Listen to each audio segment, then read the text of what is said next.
ఒక ఆయన ఎప్పుడూ కూడా ఎవరైనా పెద్దలు ఏదైనా భవిష్యద్వాణి చెప్తే ఒప్పుకునేవాడు కాదు. రోజున ఊళ్ళోకి వచ్చాడు, భవిష్యద్వాణి చెప్పి ఆయన అందరూ వెళ్లి చెప్పించుకుంటున్నారు. ఈయన ఎవరి మాట నమ్మడండి అన్నారు. ఆయన అన్నాడు, ఆ భవిష్యద్వాణి చెప్పి ఆయన, రేపు మిట్ట మధ్యాహ్నం 12 గంటలకి నువ్వు పాయసం తింటావు అన్నాడు. ఈడు అన్నాడు కాబట్టి అది అబద్ధం అవ్వాలని ఆయన ఊరు విడిచిపెట్టి అరణ్యంలోకి వెళ్ళిపోయాడు. ఇప్పుడు ఎలా తింటాను నేను పాయసం? ఈయన వెళ్లి ఓ చెట్టు కింద కూర్చున్నాడు. 11:30 అయింది. అటుగా వెడుతున్న బాటసారులందరూ మూటలు విప్పుకుని అన్నాలు తిందామని కూర్చున్నారు. కూర్చునేసరికి 11:12 అయింది. ఇంకా వాళ్ళు నోట్లో ముద్ద పెట్టుకుందాం అనుకుంటున్నారు.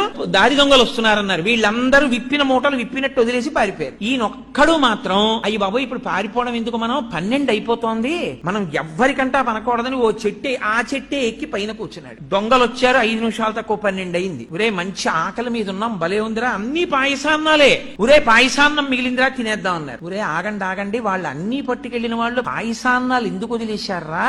మన్ని మట్టు పెట్టడానికి ఇందులో విషం కలిపి ఉంటారు, ఇక్కడ ఎవరైనా ఉన్నాడేమో చూడండి, ముందు వాడికి పెట్టి చూద్దాం అన్నారు. ఖచ్చితంగా 12 అయింది. వాడిని దింపి నోట్లో పెట్టారు పాయసం. ఎందుకని వాడు పాయసం తప్ప ఏదైనా పెట్టండి, నేను తిన్న పాయసం తప్ప ఏదైనా పెట్టండి అంటున్నాడు. వీడికే పెట్టాలరా పాయసం అని ఖచ్చితంగా 12 పాయసం పెట్టారు. కాబట్టి కర్మవశమున భవమృతి కారణములు చేసుకున్న వాడికి చేసుకున్నంత మహదేవా.